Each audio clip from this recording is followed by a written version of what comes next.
Buenas noches, ¿cómo andan? Hola, buenas noches, Luciana, ¿cómo estás? Muy bien, ¿y vos, Hugo? Muy bien. ¿Vieron que Buenas no, noches, no había que perderle el miedo al oral, ¿vieron? sí, la verdad, teníamos un poquito de miedo, quizás la idea. Es que uno se hace ideas, pero piensen que la oralidad es parte de nuestra profesión y les confieso que yo como estudiante tuve muy poca oralidad y después cuando vas a ejercer necesitas práctica, ¿eh? Vos sabés, Luciana, que yo vengo de una universidad, de la Universidad del Sur. Ajá, Me cambié hace un tiempo y sí. allá es parcial, parcial y final oral. No es que es parcial, parcial y ya está la materia. Y los finales, las mesas, todas orales. Claro, acá es un Pero poquitito igual, más liviano, digamos. sí en el parcial escrito, esto de la modalidad escrito a escrito y ya está, sí. Pero el oral sigue siendo oral y más No, allá pero que pase el piensen, tiempo, no, siempre hay un poquito piensen en de... eso, ¿eh? Eh, Está bueno el oral. Además, o sea, como se habrán dado cuenta, los cuatro valoramos muchísimo que vengan a las clases, que participen, los trabajos, y no comimos a nadie, al contrario. Yo lo tuve al doctor Cataldo como alumna En y la estaba persona bastante... me sentí muy cómoda, me tomó usted Sí, y también Navarro y Cataldo y me sentí realmente cómoda. Sí, en muchas ese gracias. sentido coincido con Cecilia. A mí también me tocó el doctor Cataldo con la doctora Navarro y la verdad que encima no era mi mejor día porque lo operaban a mi viejo y la verdad que bastante distendido fue. Y Y aprovechenlo porque Rodrigo es una persona que hace muchísimos años que está en el derecho comercial, que se capacita permanentemente. La verdad que es un placer escucharlo. Y esta segunda parte tienen el plus de que con las clases plenarias van a tener especialistas, realmente especialistas en los diferentes temas que se van a dar. Así que no se pierdan una clase. Las clases de marítimos son geniales con Agustín y con Natalia. Eh, Les digo, o sea, la cátedra de comercial para la parte de virtualidad y sobre todo esta segunda parte, me da ganas hasta a mí de estirarme un rato para poder escuchar ese tipo de clases plenarias. Aprovechen porque tienen muchos profesionales que son geniales y saben muchísimo. Y un poco la convocatoria mía a esta cátedra y a la comisión fue para lo que nos toca ahora en esta segunda parte. Yo durante muchos años me especialicé en seguros. O sea, en realidad me formé, vamos a hablar con humildad. Uno todos los días estudia y sigue estudiando y capacitándose. Y yo estaba dando las clases del seminario de seguros en el plan viejo, en el mío. Y en el 2018 cambió el plan y me incorporaron a Derecho Comercial. De seguros, como vieron, tenemos muchas bolillas. La temática es extensa, eh, pero bueno, es agradable, así que vamos a poder meterle un poco con bastante velocidad. Perdón, le voy a responder al Bedel, porque en un momento le tuve que pedir que me la abra una sala.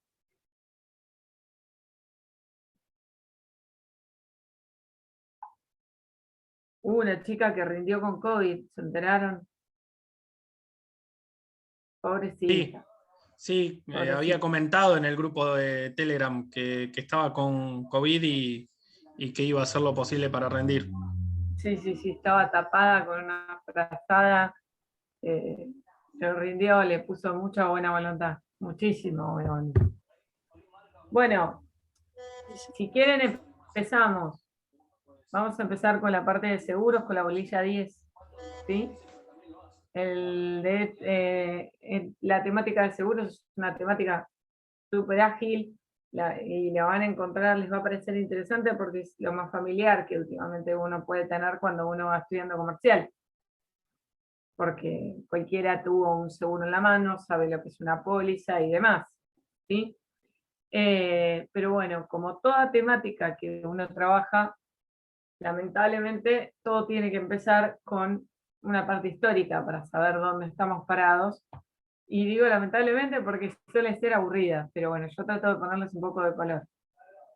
Como consuelo les cuento que hasta el cuatrimestre pasado, estas clases, Bernardo y yo las dábamos los viernes a la noche.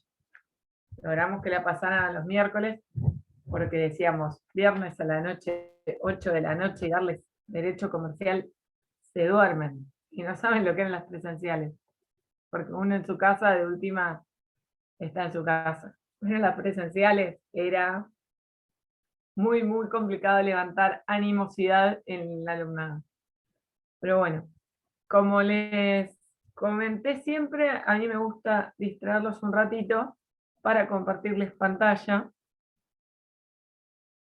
Así que ahí voy. Tengo la pantalla. ¡Ay, ya! Me apareció la barra arriba. Mi computadora es chiquita, pero es medio viejita, pero se le banca bastante. Pasa que justamente.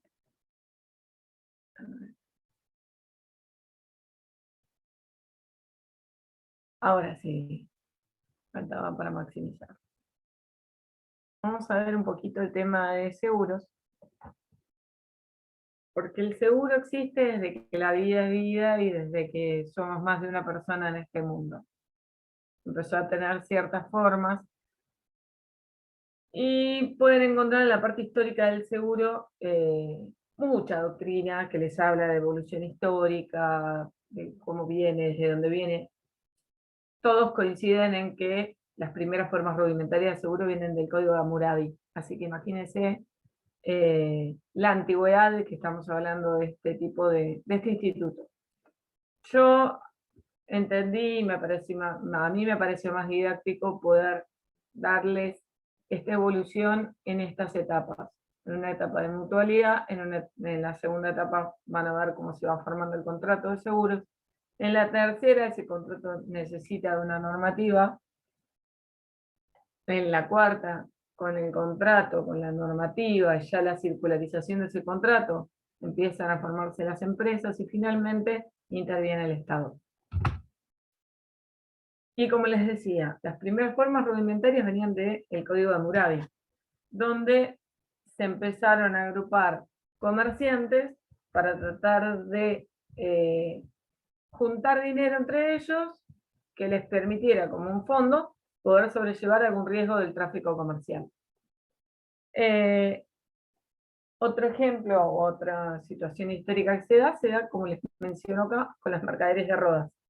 Los mercaderes de Rodas eran la potencia naval más importante en esa época y tenían un sistema que se les llamaba de protección mutual, donde todo relacionado muchas veces o en su gran mayoría con el tráfico comercial, lo que hacían era otorgar un préstamo. Acuérdense que estamos hablando yo les puse ahí casco y mercaderías y contribuciones a fondo común. Porque a partir de los mercaderes de Rodas se empiezan a perfilar esas dos figuras o formas de seguros. En esa época, acuérdense que el tráfico comercial importaba comprar y vender mercadería o trasladar mercadería que demandaba muchísimo tiempo. Era a veces por barco, otras veces por otros medios de transporte por tierra, pero siempre con un altísimo riesgo. Entonces, ¿qué hacían los mercaderes de Rodas? Les otorgaban un préstamo al comprador de la mercadería para financiar el viaje. La garantía que ponía el comprador eran los barcos y el cargamento que tenía. Ahora, si el viaje llegaba a destino y llegaba con éxito y la mercadería llegaba en las condiciones en las que se había comprado, la persona a la que los mercaderes le habían otorgado el préstamo tenía que devolver ese préstamo más intereses que se grababan sobre ese préstamo. esos intereses con el tiempo terminaron siendo lo que hoy es la prima, ¿sí? Ahora bien, ¿qué pasaba si el barco naufragaba, si tenían que tirar mercadería o demás? Bueno, el viaje no tenía éxito, el préstamo, el comprador se lo quedaba. Bien, todas estas formas, como les puse, eran un principio o empezaron a perfilarse en un principio de seguro de casco y mercaderías. Ahí correlacionado con esta época también, y más o menos de la misma manera, también se manejaban las basílicas griegas. Después yo les pongo los colegia. ¿Por qué? Porque empieza en Roma a surgir esta necesidad también de tráfico comercial y de asegurarse o de preservarse ese tráfico, esa mercadería que se trasladaba. Y también surge la posibilidad de solventar gastos. Entonces, a través de los colegios funerarias o sociedades funerarias, se empezaron a juntar con el objeto de solventar los gastos funerarios y de indemnización a la viuda. Eran los colegios militares. Eran los colegios, los colegios funerarios. Y después, los colegios militares, el objeto que tenían era sufragar los gastos de mudanza de todos los miembros, soldados o personas que pertenecían a la milicia y que debían trasladarse. Con otra forma rudimentaria de mutualidad, otro tipo de mutualidad, se dio en las guildas medievales. Las guildas medievales ya tenían un objeto que era establecer una especie de sistema económico. Ese sistema económico relacionado al campo con la ciudad. Y en ese sentido brindaban una especie de asistencia frente a la enfermedad, incendio o viaje y los riesgos que pudieran ocurrir en ese entonces de las personas que trabajaban en el campo y trasladaban la mercadería a la ciudad. Esas fueron las primeras formas de mutualidad que empezaron a verse relacionadas o similares a la naturaleza jurídica del seguro. Pero el seguro marítimo fue el que dio el puntapié para que se creara el primer contrato de seguros. El primer contrato de seguros, como les puse ahí, se creó a través de un instrumento notarial en el año 1347 en la ciudad de Génova. ¿Qué se pedía o qué se amparaba o qué se buscaba en este instrumento notarial? Amparar por daños o riesgos al buque Santa Clara, que era un buque que iba a hacer un trayecto de Génova a Mallorca. Ahí es el seguro de pesca, ¿no? Que se hacía. En realidad era seguro marítimo y era varios, o sea, por lo general en esa época era el tráfico de mercaderías. Pero, o sea, el primer contrato de seguros que entiende la mayoría de la doctrina data del año 1347, que es este instrumento notarial. Con el tiempo, frente a que empezó ese contrato, pero no fue el único en el mundo, sino que imagínense que en Europa se fueron gestando más contratos, más instrumentos notariales que demandaron necesariamente la creación de normas que los regularan. De esa manera nacieron las disposiciones del puerto de Cagliari en 1318, los libros de comercio de Francesco de Beni y compañía, las primeras normas legislativas, fíjense que son del mismo año que el contrato. En Pisa, Florencia y Génova, en 1347, nacen las primeras normas. En 1435, las ordenanzas de Barcelona. Y en 1601 nace la primera norma en Inglaterra. Perdón, les voy a confesar que escucho ruidos y como tengo a mis hijos dando vuelta por allá, cerré la puerta, pero temo que me abran la puerta en cualquier momento. Estas normas legislativas amparaban que la prohibición de la usura, prohibían asegurar extranjeros y prohibían asegurar objetos según el monto total de evaluación. Se dice que en el siglo XVI España tomó un liderazgo de asegurador y sancionó varias ordenanzas entre los años 1563 y 1570. Pero la anécdota histórica que todo el mundo conoce, cuando estudian un poco de la historia del seguro, se da en Inglaterra. En Inglaterra, en el año 1666, se provoca un incendio en Londres. Londres tenía todas las construcciones de madera. Este incendio generó que en 2 días, que no pudieron parar el incendio, se incendiara la casa de 250.000 personas. Un incendio en una panadería de Londres. Exactamente. Bien, ¿te acordás? ¿Me conoces a la anécdota? En realidad trabajé en una oficina de seguros antes de mi trabajo actual. Ah, bien. Entonces sabés de lo que estamos hablando. Entonces nos hacían... Bueno, se incendia la panadería y en 2 días se consumió la cuarta parte o la mitad de Londres, de todas las construcciones, ¿no? Las viviendas. El tema era cómo salir a poder reconstruir la mitad de Londres, que incluso quienes tuvieron la posibilidad de ir, hay todavía no sé si decirlo monumento, hay como un estandarte en homenaje o un culto a ese incendio. La situación se dio que en un café, que se llamaba Lloyd's, porque era de Edward Lloyd's, empezaron a juntarse pequeños empresarios o un grupo de personas que tenían un poco de capital, y empezaron a intentar armar un fondo con el objetivo de reconstruir todo lo dañado a consecuencia de ese incendio. Se juntaban en el café de Edward Lloyd, y fue así donde empezaron a nacer las primeras aseguradoras. Y así, la primera aseguradora en Londres fue en 1680 de Fire Office. Después nació The Sun Fire Office en 1710. Allá, estoy pasando, acá estoy.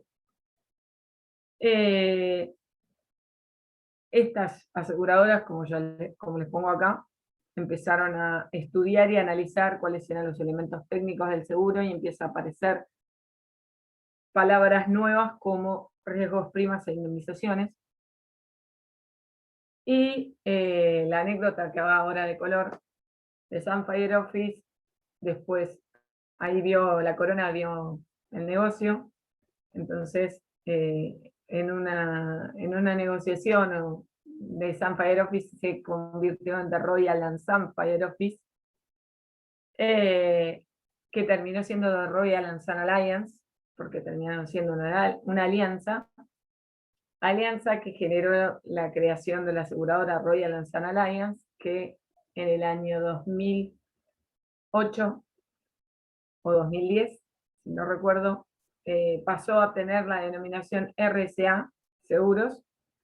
En el 2010-2011 fue comprada por El Comercio, y hoy el capital comprado hoy por Sura, que es la aseguradora Sura, el canal de venta de Answer Seguro Online, que tenemos nosotros acá en la ciudad de Mar del Plata, en la calle Alvarado, casi Güemes. Con lo cual, en Mar del Plata, anécdota de color, tenemos una sede de la aseguradora que dice ser, y la mayoría de la doctrina, la más antigua del mundo. Y la otra anécdota de color, que uno de los principales reaseguradores mundiales hoy es el Lloyd's. Entonces, la semilla del café de Edward Lloyd, donde se juntaban los pequeños los sujetos con capital para empezar a formar ese fondo para poder armar esa compañía, es la que hoy termina dándole el nombre al principal reasegurador en el mundo. Notitas de color, para cambiar un poco. Pero bueno, todo esto viene de Europa, pero tenemos que venir a Argentina. Y en Argentina empezaron las compañías a venir, en primer lugar, y después empezaron a fundar compañías. La primera compañía que se fundó, ahí la tienen, en 1796, se llamó La Confianza. Me encantó el nombre. Porque qué más si no uno iba a confiar en alguien. Después, en Argentina, en 1855 empezaron a ingresar las primeras, o se empezaron a establecer las primeras aseguradoras extranjeras, y en el 59 se sanciona el Código de Comercio, al mismo tiempo que se funda la Compañía Argentina de Seguros Marítimos. Y el Código de Comercio, acuérdense que en el artículo 8 definía los actos de comercio, y en realidad no los definía, los enumeraba, y dentro de los actos de comercio estaba el contrato de seguro. En el 62 se funda la Unión Americana, y en 1937 nace la primera autoridad, y ahí está la intervención estatal, la primera autoridad estatal en materia de control de este mundo del seguro y del reaseguro, la Superintendencia de Seguros de la Nación. Estoy con el mate porque tengo un poco de carraspera, tranquilos que no es nada más que cambio de clima. La Superintendencia de Seguros de la Nación, regulada por la Ley 20.091, la función es la autoridad máxima en materia de control de seguros y reaseguros en nuestro país, y realiza un control exclusivo y excluyente, o sea, es la que está en la punta de la pirámide. Pero les empecé a hablar recién de reaseguro, ¿sí? Y ahí tienen, en el año 1946 nace el Instituto Mixto de Reaseguro, el Mixto Argentino de Reaseguros. ¿Por qué? Porque con toda la circulación de contratos de seguros empiezan a surgir las necesidades y las oportunidades en materia de reaseguros. Este régimen proteccionista, que lo reguló el decreto ley 15.345 del 46, crea el IMAR, el Instituto Mixto Argentino de Reaseguros, que básicamente va a determinar un monopolio de reaseguro en cabeza del Estado. El Estado iba a ser, a través del IMAR, el único que iba a poder reasegurar las pólizas que estuvieran circulando y fueran vigentes, los riesgos. Este IMAR, claramente, como todo lo que nos pasa a nosotros como país, sufrió un debilitamiento grande con una crisis económica en 1952. Fruto de esta crisis económica, desapareció el IMAR en nombre y nació el Instituto Nacional de Reaseguros. No sé si alguno viajó alguna vez a Buenos Aires, y Hugo, si vos estás familiarizado con el tema, seguramente sabes de qué hablo cuando hablo del Instituto Nacional de Reaseguros, el que está sobre la Diagonal Roca. Este instituto trabajó desde el año 52, y lo primero que quiso provocar fue abrir el mercado en materia de reaseguros y posibilitar a las reaseguradoras extranjeras a poder también operar en nuestro país en materia de reaseguros. Pero lamentablemente, otra crisis económica ocasionó que este instituto empezara a dejar de pagar prima, básicamente. La crisis del 2003, el default del 2003, que nos hizo caer en sensación de pagos como país, generó que el instituto dejara de pagar la prima de toda la cartera que tenía reasegurada en el exterior. Porque esto es un juego así. Yo acá tengo en la pantalla, tengo a Hugo, tengo a Ceci, y la tengo a Glinka, ¿puede ser? Claro. Muy bien. Glinka necesita asegurar su casa. Entonces va a Cecilia, que es la compañía de seguros, y le dice que necesita asegurar su casa, y Cecilia, como aseguradora, le brinda opciones, y Glinka paga un seguro a Cecilia. ¿Sí? A su vez, Cecilia tiene un abanico de cantidad de pólizas que suscribió con diferentes personas, y dice, sobre estas 1000 pólizas, 800 voy a asegurar en el INDER. ¿Quién es el director del INDER? Hugo. ¿Bien? ¿Me siguen hasta ahí?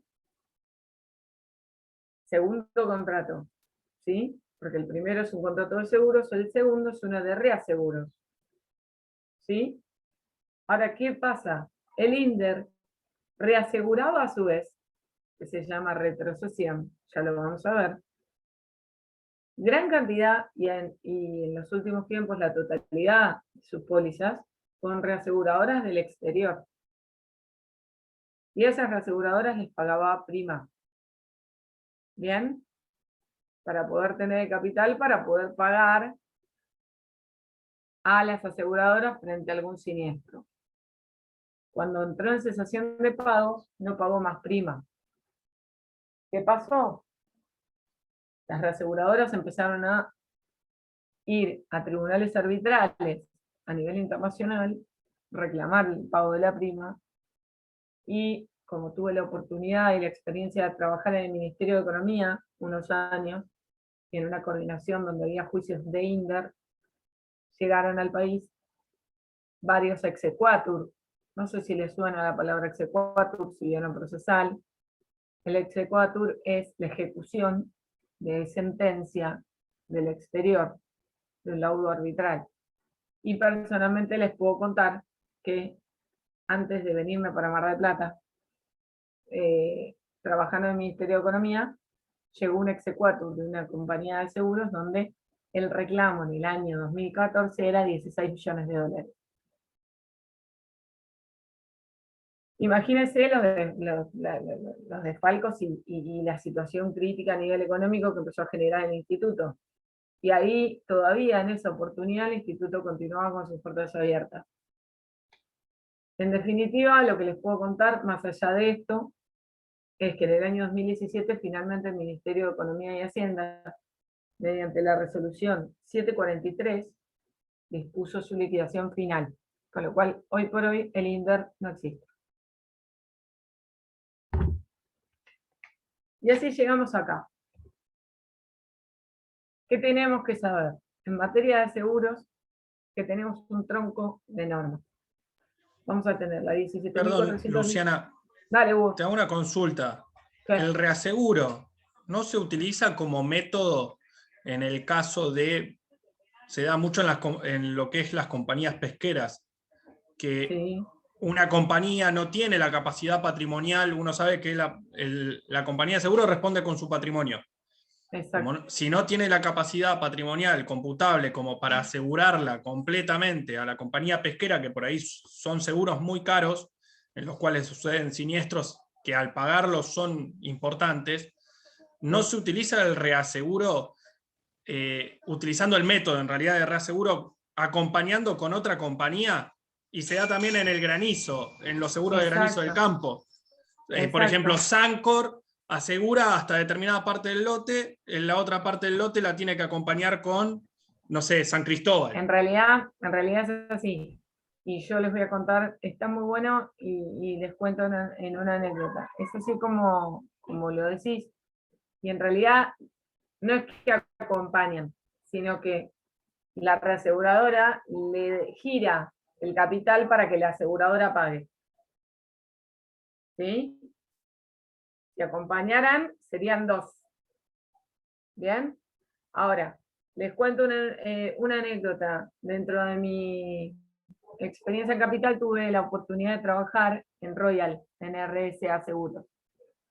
Y en el año 2008 cayó un granizo muy grande en Capital. No sé si se acuerdan, pero muy grande. Que después creo que en el verano siguiente cayó acá. Una vez.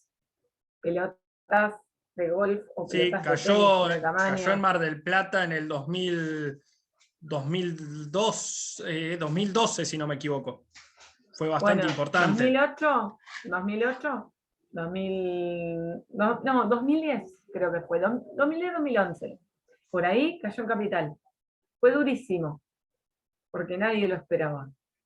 Para las compañías donde yo trabajaba, en 24 horas, eso le replicó en 13 millones de pesos de daño a combinados familiares y a consorcios, o sea, a viviendas, a locales comerciales, y en 8 millones de daño material que tenía que pagar a automóviles.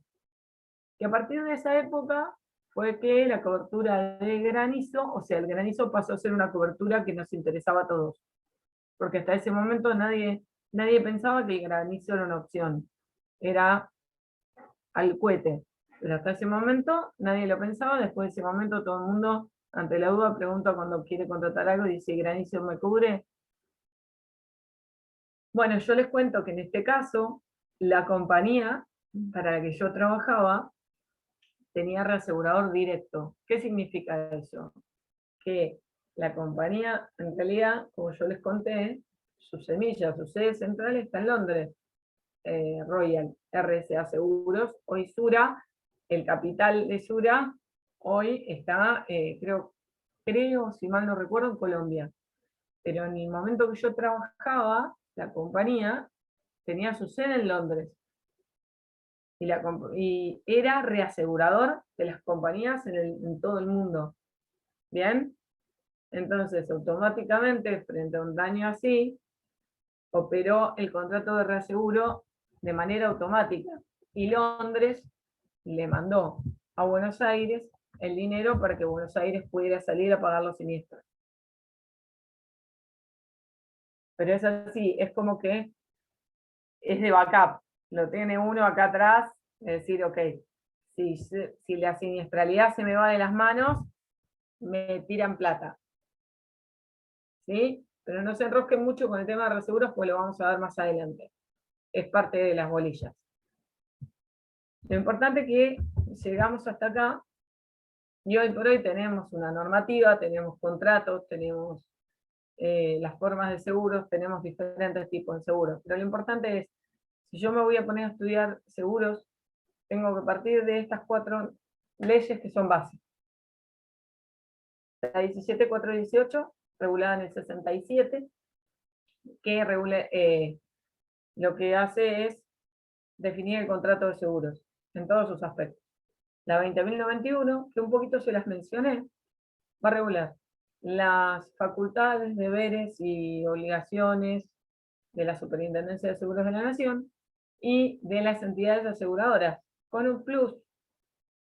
A partir del artículo 58 y siguientes, determina un procedimiento que, si bien es administrativo, pareciera que fuera de tipo sancionatorio para los productores de seguros que cometieron algún tipo de error o falta en el ejercicio de su tarea. La tercera ley que van a ver es la 22.400, que habla de los productores de seguros o de los auxiliares en seguros, y la última es la 12.988, que es la que habla de la reserva del mercado. ¿Qué significa? En el artículo 2 básicamente dice que si el interés asegurable está radicado en nuestro país, tiene que tener un contrato que venga de una compañía de seguros radicada en nuestro país, que no puede estar asegurado en el extranjero. ¿Para qué? Para evitar el fraude en el pago de la parte impositiva. Estas son las 4 leyes base. ¿Por qué digo base? Porque estas se van a complementar según el tipo de seguro que después uno vaya a analizar en particular con, por ejemplo, la ley de navegación, el código aeronáutico, la ley de tránsito, la ley de riesgo de trabajo. ¿Sí? Pero, si quieren, vamos a la 20.091. Yo estoy yendo, para los que tienen el programa en la mano, por el punto A, ya lo vimos, las instituciones previas en materia de historia del seguro, el préstamo, la gruesa, las mutualidades y las bases científicas del seguro. El punto B, el mercado de seguro y la regulación estatal. Ahí estaría. ¿Sí? Vamos a tratar de ver si damos el punto B y algo del punto C. El punto B nos habla de la regulación estatal. Para eso, yo me inclino bien por ver en primer lugar la 20.091. Como les dije, le otorga en el artículo primero a la Superintendencia de Seguros de la Nación el control exclusivo y excluyente sobre la actividad aseguradora y reaseguradora del país. Tiene 2 capítulos. En el capítulo 1 se ocupa de las aseguradoras y en el capítulo 2 se ocupa de la Superintendencia de Seguros de la Nación. ¿Qué va a regular? Va a regular entre cuestiones relevantes las entidades que pueden operar, bajo qué forma societaria, qué condiciones tienen que reunir para operar, el capital mínimo que tienen que tener, como bien lo nombrábamos con Hugo, puede que la compañía no puede salir a troche y moche a vender pólizas de seguros porque sin tener un respaldo económico. Y si las vende, aún así, tiene la herramienta como para decir, si pasa que tengo que pagar siniestro en todas estas pólizas, me quiebro. Económicamente no llego. Entonces me amparo con un reasegurador, que si me sale que tengo que pagar todo esto, el reasegurador viene y me da el dinero. De todas maneras, en el artículo 31 va a hablar del capital mínimo e incluso el capital tiene que ser una condición esencial, de acuerdo a lo que marca la ley 20.091, para que la compañía funcione. Pero siempre, y lo van a ver en el espíritu de la 20.091, el espíritu es que la compañía, ante la duda, una vez que le di la autorización para operar, tratar de salvarla. Si llega a entrar en un capital debajo del mínimo que se necesita para operar en la rama de seguros que la superintendencia le otorgó la autorización, ok, saneame el capital. La superintendencia le dice, ok, compañía de seguros de Hugo Trujillo, tu capital está por debajo de lo que yo te autoricé para operar. ¿Cómo lo vas a sanear? Y que la compañía de él va a hacer una propuesta de qué manera lo va a sanear y en qué tiempo. Y una vez que pase ese tiempo, si no saneó o no cumplió, ahí sí la superintendencia, como autoridad máxima, va a poder otorgarle va a poder revocarle la autorización para operar. Pero el espíritu de la ley es siempre tendiendo a salvar la compañía, primero dándole muchos requisitos para operar. Y una vez otorgada la autorización para operar, tender a salvaguardar durante la vida de la aseguradora su operabilidad. ¿Sí? Yo era chiquita, pero recuerdo en una época que, no me acuerdo si fue la década del 80 o principios de la del 90, que las compañías de seguros entraron a caer así, tipo dominó. Bueno, esta ley viene a provocar el efecto contrario, a controlar desde el vamos, desde el qué necesitas para operar, te doy la autorización, te controlo y después veo si cambiaron las condiciones para que vos operes, te doy un tiempo para que las sanees, o si no, ahí sí te doy de baja. De hecho, la superintendencia hace un ranking de compañías. Y ese ranking es medio peligroso. ¿Y por qué? Porque el grado de siniestros mide la capacidad de pago de la compañía. Por eso estás o primero, o en el medio, o a lo último. Por lo general, las últimas son las que están en peligro de que la superintendencia las controle y les diga, bueno, siguen de pie o se tienen que dar de baja. Las da de baja la superintendencia. Exactamente. Amplío un poquito el comentario tuyo, porque veo que manejas bien el tema y capaz que los chicos no lo manejan tan bien. Las compañías, cuando ingresa una mediación o un juicio, tienen la obligatoriedad de registrar ese ingreso en un libro que se llama Registro de Altas Judiciales. Ese registro de altas judiciales lo tiene la Superintendencia de Seguros de la Nación, y es lo primero que ve, y es uno de los elementos más importantes que mira al momento de hacer el ranking que Hugo hace el comentario. ¿Por qué? Cuantas más altas judiciales tengo, voy a tener mayor tendencia o va a ser mucho más probable que yo tenga que salir a pagar.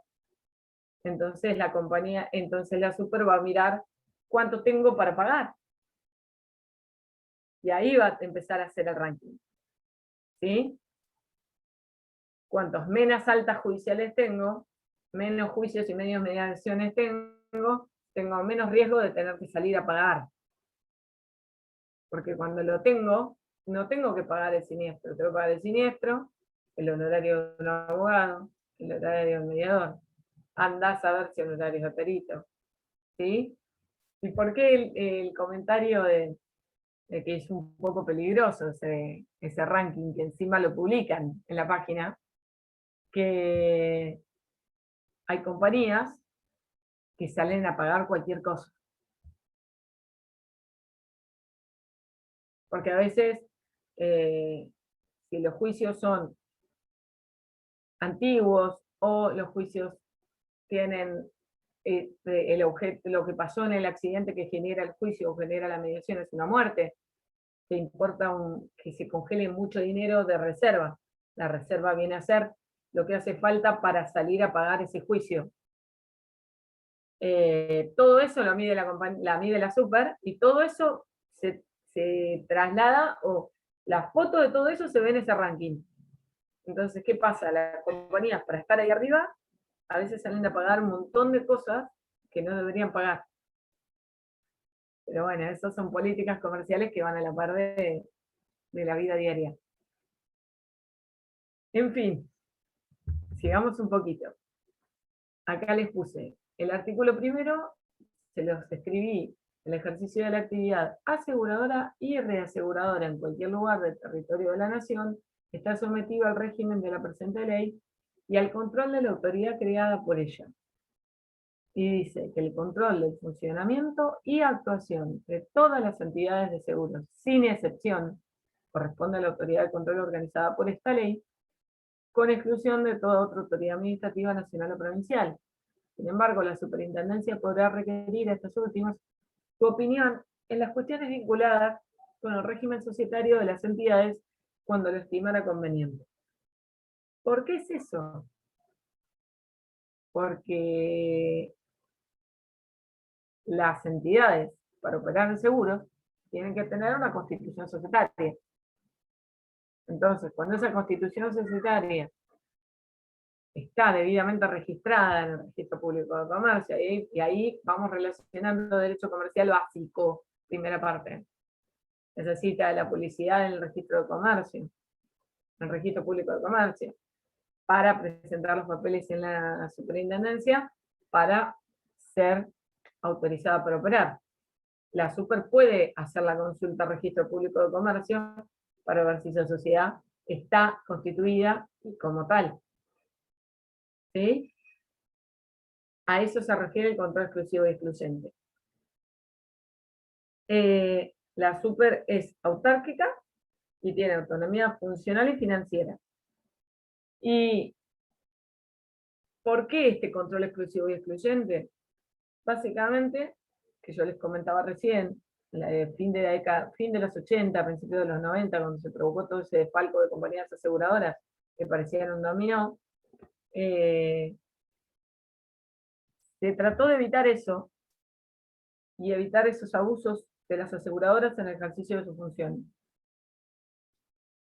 Un ejemplo de por qué se trata de evitar el abuso de una aseguradora en el ejercicio de las funciones, lo da el artículo 26 de la 20.091, que si yo pudiera... ¿Siguen viendo mi pantalla? ¿Sí? Perfecto. Sí, se ve bien. Fíjense, le puse acá, artículo 26 de la 20.091, cuando se refiere a la prima, porque una de las cosas que las compañías de seguro podrían tranquilamente abusar sería en cuantificar, en decir cuánta prima tengo que pagar por determinado seguro.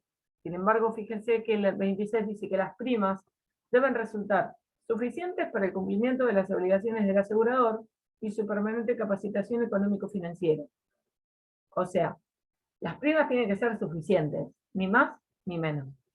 Por eso después, atrás del quantum de la prima, hay un equipo de auditores que se encarga de hacer ese trabajo, de llegar a analizar y poder ver cuánto es ese suficiente. ¿Sí? Pero es un ejemplo. Bueno, como les decía, esta ley va a regular qué entidades pueden operar en seguros, las condiciones para operar en seguros, la necesidad de un capital mínimo, que es lo que le comentaba, y el plan de regularización o contingencia, que está en el artículo 31. El procedimiento administrativo sancionatorio para auxiliares, del artículo 58 y siguientes. Y un ejemplo claro de la retención indebida de primas que se pena en el artículo 60. Y sobre esto me detengo, porque parece que les hablara un idioma diferente, pero ahora les digo un ejemplo. Imagínense que nosotros somos todos asegurados y que todos contratamos con, a ver, ¿a quién ponemos? ¿Con la doctora Navarro? La ponemos a Sandra, la traemos a Sandra a clase. Sandra es productora. Y Sandra nos vendió a todos seguros para nuestras casas. Un seguro combinado familiar. Pero Sandra vende seguros para 3 compañías diferentes.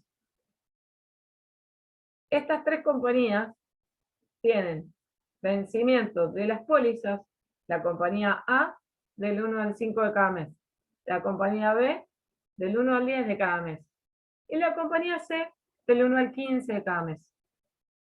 Ahora bien, ¿qué hace Sandra? Sale a hacer la cobranza de todo. O nos dice, vengan a la oficina. Bien, ¿cuándo podemos ir? Y del 9 al 15 de cada mes.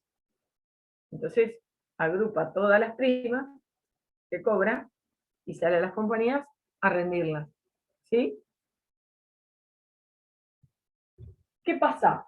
Existieron productores que se hicieron los vivos y se quedaron por un tiempito con primas sin rendir a las compañías.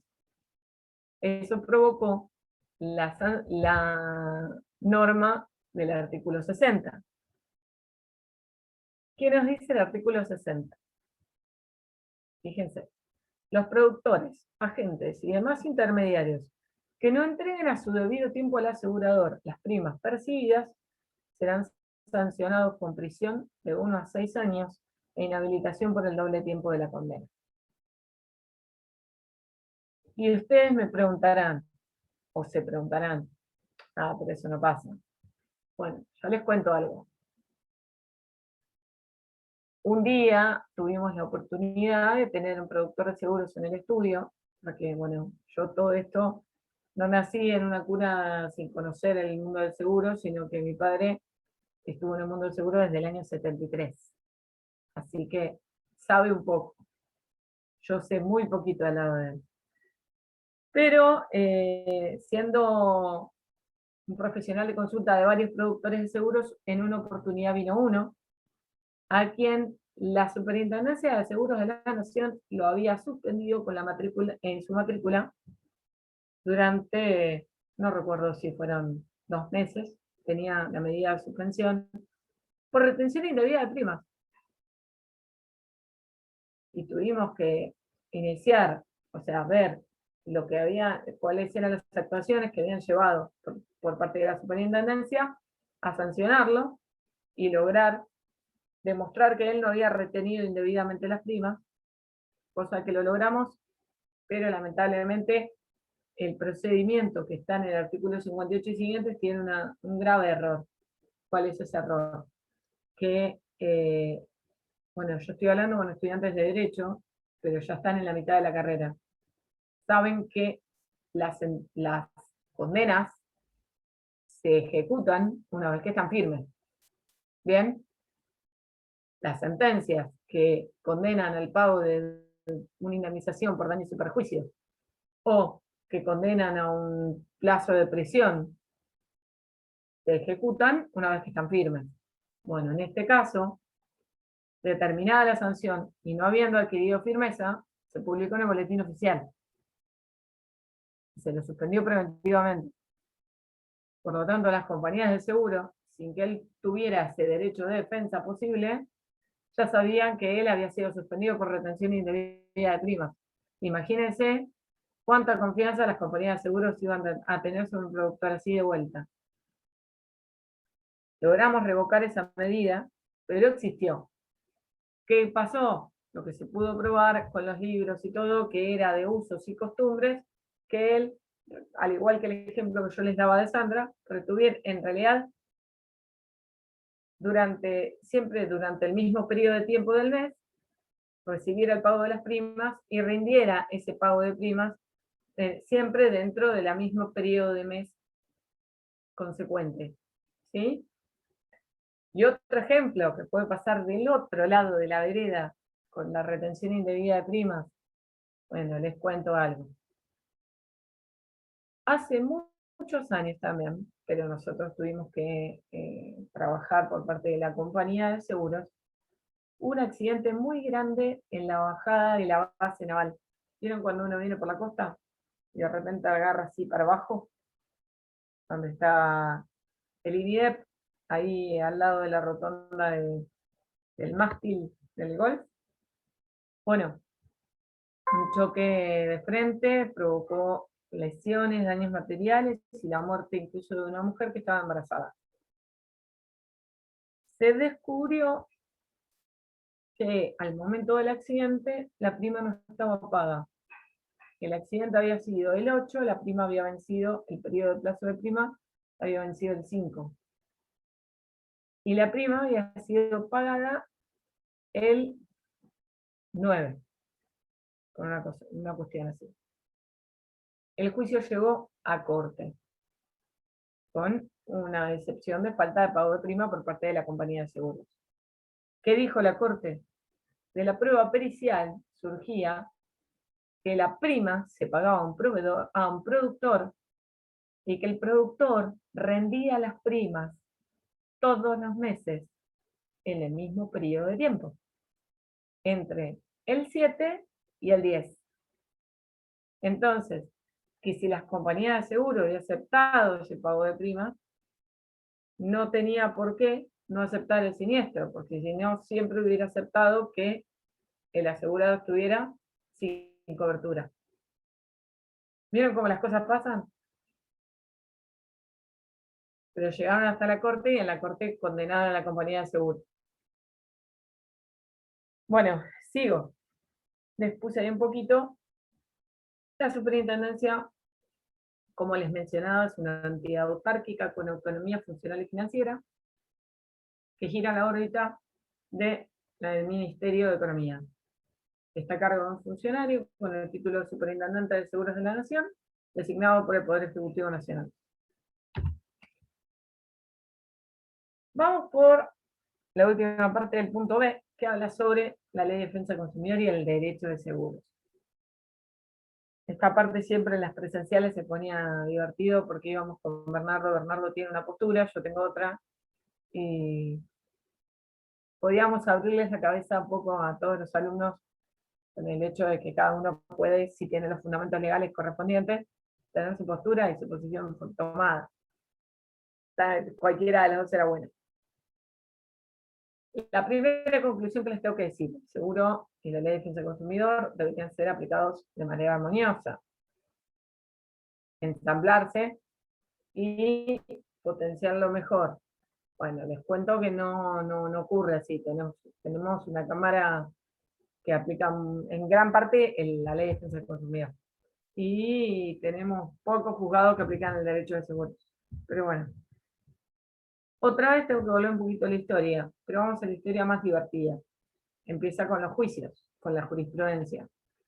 La primera Cámara que empezó a hablar sobre el derecho del consumidor fue la Cámara Nacional de Apelaciones en lo Civil, en la Sala A, en firma con Columbia. ¿Qué decía? Que si había dudas en el sentido, en la lectura de la cláusula, había que estar por la obligación del asegurador. ¿Por qué? Porque el asegurador había sido quien había redactado la póliza y sabía los límites de sus obligaciones. Después,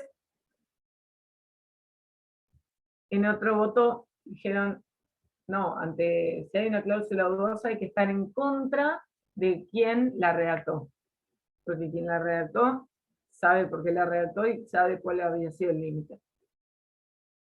Hecho histórico normativo, el año de 1994, con la modificación de la Constitución Nacional y la incorporación del derecho al consumo como un derecho constitucional y fundamental, en el artículo 42.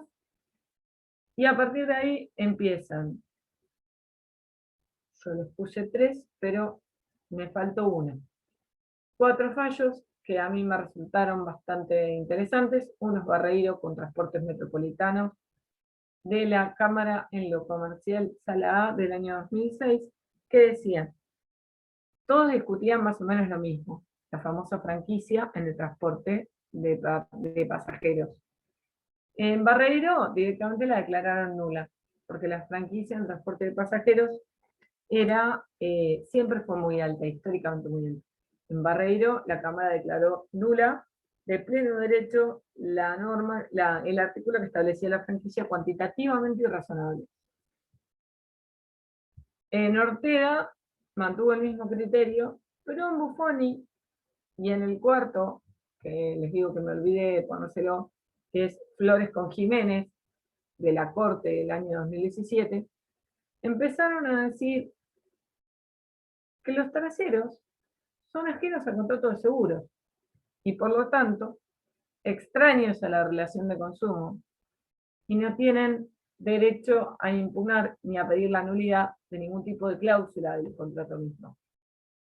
Si tienen la oportunidad, lean el fallo de Flores, pero Flores con Z, con Jiménez, donde en el voto de Rosenkrantz en el 2017, Rosenkrantz dice,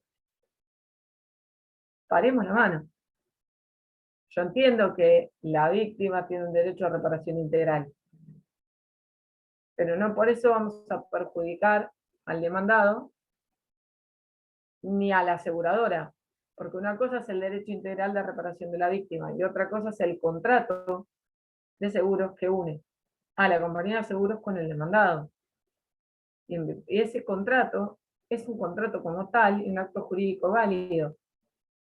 Y la víctima, por tener un derecho integral de reparación, no tiene un mayor derecho o no tiene una posibilidad de impugnar un contrato del que es ajeno. ¿Sí? Y asimismo también Rosenkrantz dice, la compañía de seguros responde frente a la víctima en virtud de una obligación contractual.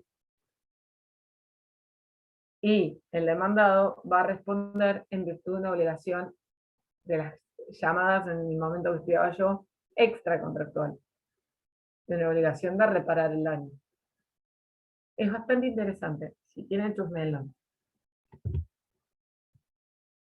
Y así llegamos, en toda nuestra parte histórica, a nuestro hermoso Código Civil y Comercial. ¿Qué establece el Código Civil y Comercial?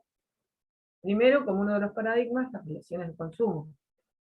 La protección al consumidor, al punto de, dentro de los nuevos paradigmas, se establece la autonomía de la voluntad, la discrecionalidad de los jueces y la relación de consumo. La protección al consumidor, en primer lugar, blanqueando de alguna manera estos contratos de consumo, incorporándolos a los artículos 1094 y siguientes. Y respecto de los contratos de seguros, regula los contratos paritarios, los contratos de consumo y los contratos de adhesión. Y de ahí les puse a modo ejemplificativo de la intervención de la Ley de Defensa del Consumidor en el Código Civil y Comercial en el 1094 y 95, cuando habla de, ante la duda, la interpretación tiene que ser la más favorable al consumidor, o en el 1017 al 1117, perdón, me quiero curar y no sirve, al 1120, cuando refiere a las cláusulas abusivas. Pero, como siempre, empieza ahora la pelea. O sea, habrán visto ya en la mitad de la carrera que nosotros tenemos ganas de pelearnos los abogados, y mucho más los doctrinarios, que son los que saben de verdad, y empiezan uno a ponerse en una vereda, y el otro cruza la calle y se pone en la de enfrente. En la primera vereda tenemos a los que dicen, ante la duda en un contrato de seguros hay que aplicar la ley de defensa del consumidor. ¿Por qué? La gran pregunta. Y empiezan.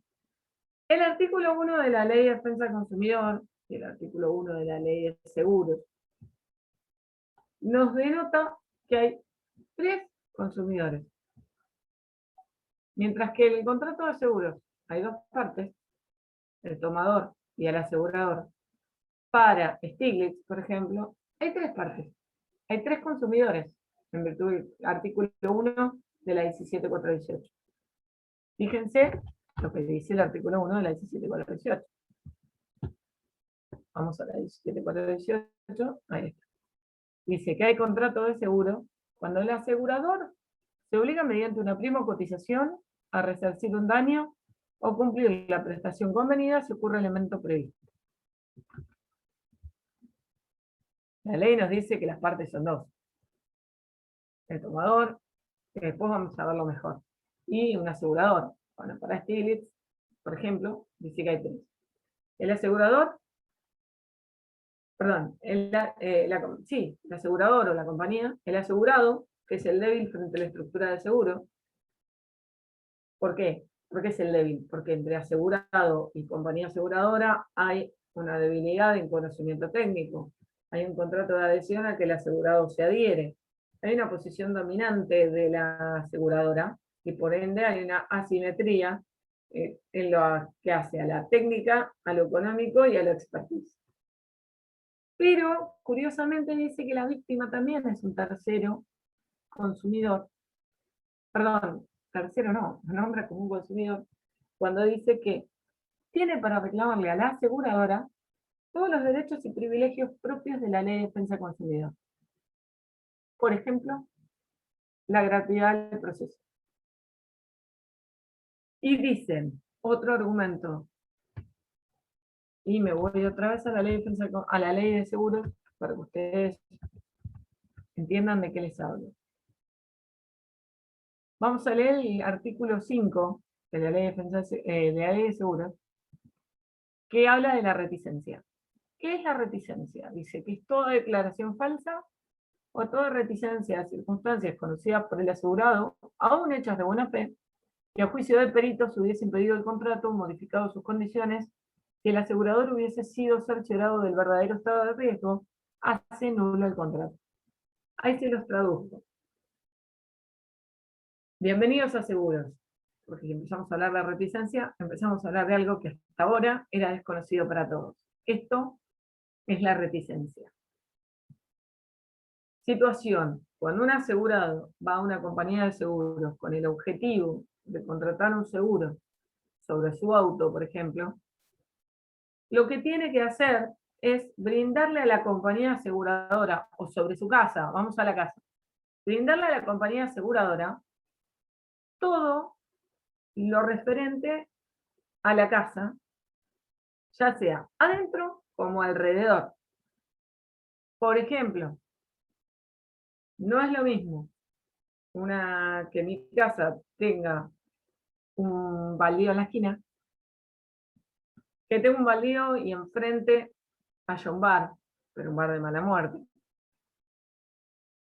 Que en la pared medianera que me da el baldío no tenga rejas. A que mi casa no tenga baldíos como medianeros, sino que tenga 2 viviendas al lado, que sea una vivienda familiar en un barrio familiar y que no haya locales comerciales de noche que pudieran generar un movimiento de gente, ¿no? La situación cambia. Entonces, yo tengo que declararle todo, porque la compañía tiene que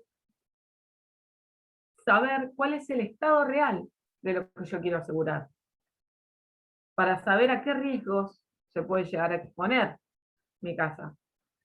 Si mi casa tiene un baldío al lado, si mi casa contra el baldío tiene una ventana sin reja, hay un peligro de que pueda llegar a ingresar cualquier persona malviviente. Si mi casa tiene el baldío y encima enfrente hay un bar que genera la junta de gente que es peligrosa.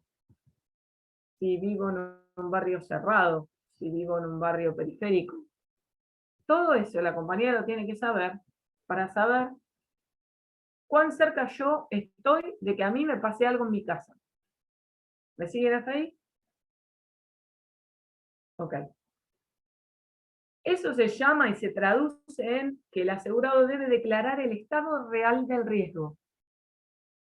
O sea, tengo que declarar todo lo que pasa en mi casa o alrededor de mi casa para que la compañía sepa a qué riesgo va a amparar. ¿Qué pasa? La reticencia dice que es una declaración falsa o reticencia de circunstancias conocidas por el asegurado. Yo puedo, al momento de declarar y de contarle a la compañía aseguradora todo en relación a mi casa, puedo decir que tengo reja en la ventana y no tengo reja. ¿Cómo? Puedo decir que tengo un terreno baldío en la esquina, cuando en realidad no lo tengo. O sea, o declaro falsamente, o retengo circunstancias, o decir que tengo un baldío en la esquina, pero no digo que tengo un bar de mala muerte a 20 metros, donde en ese baldío se junta gente que puede ser peligrosa. O declaro falsamente, o me guardo de información. ¿Sí? Si yo declaro falsamente o me guardo información que la compañía le podía haber llegado a ser útil para determinar cuál era el verdadero estado del riesgo, para determinar cuál era la posibilidad real de que tarde o temprano me tuviera que indemnizar a mí por algún daño provocado en mi casa como consecuencia de estar expuesto a un riesgo, y si la compañía lo hubiera conocido, ¿qué dice el artículo? Si a juicio de peritos, o sea, eso tiene que ver un perito, analizar si esa circunstancia podría haber provocado o que el contrato fuera nulo o que pagara una prima más grande, porque muchas veces el asegurado no cuenta toda la verdad para pagar una prima más barata. ¿Sí? Nos situamos en la reticencia entonces. La reticencia viene desde el asegurado, es el que o se come información, se la guarda, o dice información que no es. Volvamos a la vereda del consumidor. ¿Qué dicen los proconsumidores? O sea, que dicen que hay que aplicar la ley de defensa del consumidor en este caso. Que la reticencia no es del asegurado, sino de la compañía. Así como la escuchan. Que el asegurado no es el que se guarda información o el que miente en la información. Es la compañía la que no sabe preguntar.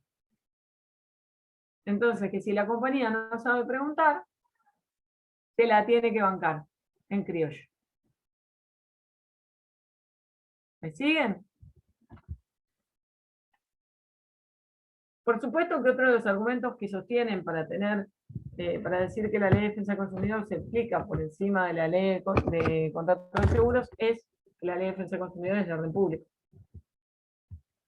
Otro de los argumentos que dicen como ejemplo está dado en el artículo 12. El artículo 12 habla de la diferencia entre la propuesta y la póliza. Sigamos con el ejemplo de que yo fui a asegurar mi casa, ¿bien? Se le aseguro, me atiende Hugo, en Mercantil. Y Hugo me dice, mira, tenés estas opciones, llegamos a un acuerdo, firmamos una propuesta, donde yo le digo, bueno, dale, es la propuesta que me da la compañía y yo firmo y la acepto. Y me dice, Hugo, andate tranquila que te va a llegar la póliza por mail. ¿Sí? Yo me voy con la propuesta. En el papel, donde está todo detallado lo que yo quiero. Donde está detallado los capitales, los valores. Me vengo a mi casa y a los 3 días me llega la póliza al mail. Leo la póliza y la póliza es diferente. La póliza no tiene lo que yo pacté con Hugo.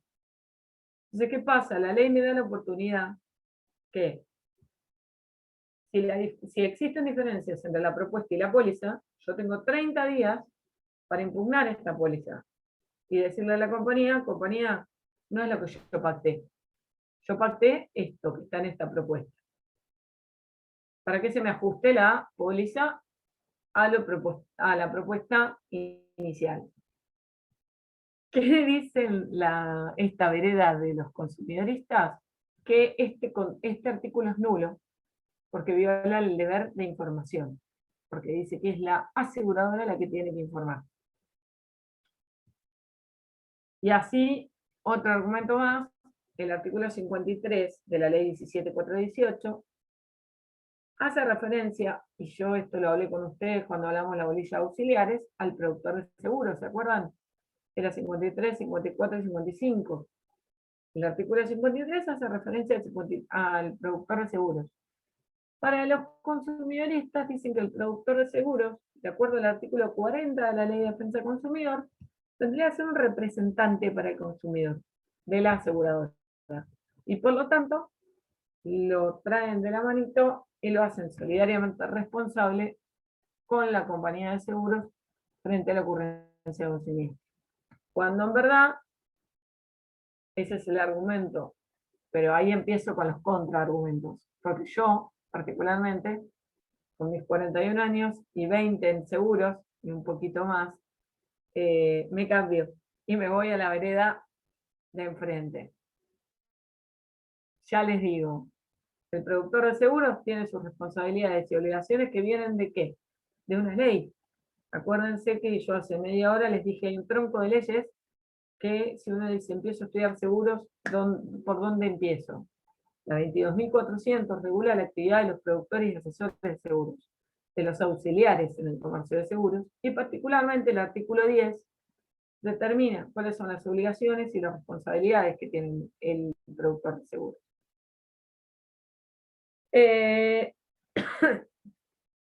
Esta vereda, que a mí me identifica más, dice que la aplicación indiscriminada de la Ley de Defensa del Consumidor lo único que haría es debilitar la solvencia de una norma específica, como es la Ley 17418, o toda norma que sea específica en seguros.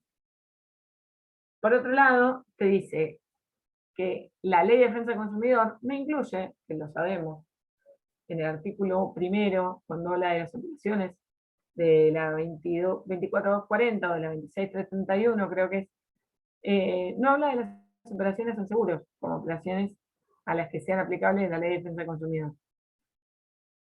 Otra dato de color es el artículo 37, porque el artículo 37 de la Ley de Defensa del Consumidor hace un detalle o un enunciado de las cláusulas que considera nulas.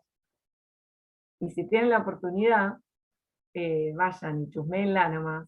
Una de las cláusulas que considera nulas para un contrato, la Ley de Defensa del Consumidor, es la cláusula limitativa de responsabilidad.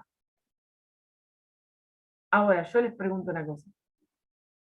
Si en el seguro que tenemos de responsabilidad civil de cualquier auto, no limitamos la responsabilidad, no le ponemos un límite económico, donde las compañías van a pagar hasta 6 millones de pesos, hasta 3 millones de pesos. ¿Cómo hacemos para calcular la prima? Porque uno paga por lo que cubre. Yo no voy a pagar una prima por una responsabilidad. Si yo contrato un seguro de responsabilidad civil sobre mi auto de hasta 6 millones de pesos, yo no voy a pagar el mismo valor de prima que si la responsabilidad civil contra terceros que yo contrato sea hasta 3 millones de pesos. ¿Están de acuerdo conmigo? Profe, ni la prima ni la reserva tampoco se puede calcular si no está establecido. Los límites en el contrato de seguros, en las coberturas, son necesarios para que uno pueda llegar a determinar, en realidad las compañías aseguradoras necesitan de esos límites para poder calcular, en primer lugar, el concepto básico y puro de prima. Porque ese básico y puro de prima, ya lo vamos a ver en la próxima, se va a integrar de otros componentes para terminar siendo el famoso premio o prima comercial, que es lo que uno paga.